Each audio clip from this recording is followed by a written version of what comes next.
The first rule in investment is don't lose. And the second rule in investment is don't forget the first rule, and that's all the rules there are. I mean, if you buy things for far below what they're worth and you buy a group of them, you basically don't lose money.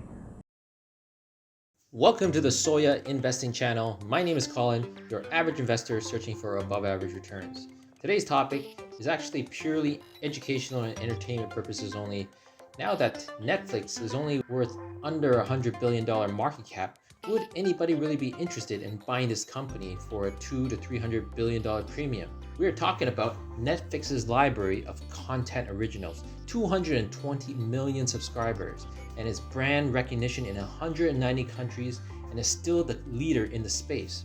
I mean, with so many streaming services now, consolidation is a possibility, and I don't think regulators would object since there's so many streaming services. So Reed Hastings, the CEO, has to ask himself, what's the best for shareholders before subscribers slow down even more? So let's entertain this idea. Let me list some of the possible combinations. Netflix possible acquirers. I've got 4 here. First one, Amazon. Now, Amazon is worth $1.5 trillion. Yes, $1.5 trillion. So buying Netflix would be a drop in the bucket. There would be possible synergies even with Twitch, live gaming coupled with movies. And by the way, did you know that in the early days, Jeff Bezos almost bought Netflix for $15 million? Yes, I'll put a link in the description below. Number 2, Apple acquiring Netflix. Apple is worth $2.7 trillion, even more. And Apple becomes the instant leader in the space. Okay, number 3, Google acquiring Netflix. If Netflix is doing ad support for its streamers to give it a better price for its subscribers, who better to partner with than the king of online ads, Google? Is there possible synergies with Netflix and YouTube? Okay, and the last number 4 on the list I have is Microsoft acquiring Netflix. Microsoft is worth $2.1 trillion. So imagining bundling Xbox games with Netflix. I mean, how cool would that be? And let's not forget, Amazon, Google, and Microsoft, all 3 have a cloud business that can help Netflix even save more money on its cloud business. All 4 possibilities would improve the longevity of Netflix. Now let's go through Netflix's possible mergers. Okay, these are companies that are kind of equal, so they can't really buy each other out, so they would actually merge. Number 1, Sony. Now Sony kind of had a streaming service called Crackle, which wasn't very successful. So imagine if they merged and Sony's 295 titles of movies go with the library of Netflix. That would give it an edge. Okay, Netflix already has a deal with them already, but once that is over, Netflix will have to compete for bidding again with all the other streamers that they have to contend with in the future.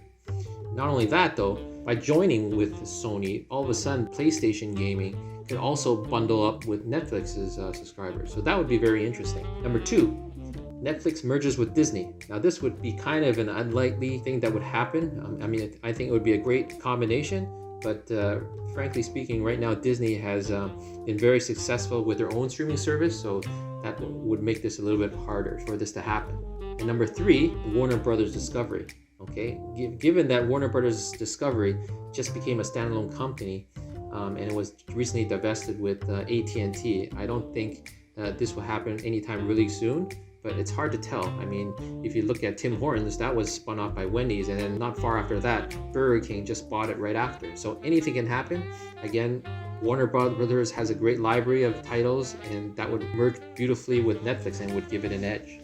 The last point I'd like to make is really touch on about Netflix possible acquisitions. And this has to do more with the virtual reality, VR, because I am a big VR fan. Netflix does have an app for VR, but it pales in comparison to one of the best ones out there, and that is Big Screen VR. Big Screen VR, you've used it on the Oculus headset, hands down, it is the best. So just imagine if Netflix were to acquire Big Screen and then showing certain movies as a premiere even, having theater mode, and watching it with other people and watching it with friends. That would give it a really amazing experience. That would give it a competitive advantage. And also Big Screen has the capability of showing video in 3D, which not a lot of other people are doing. All you have to have is a headset, none of those weird glasses. So how cool would that be? There is no streaming service that has really catered to the 30 million plus VR users out there. So that's my take on Netflix, buyouts, acquisitions, possible mergers. So I hope you like this video, and I'll see you in the next one. Thank you for your time.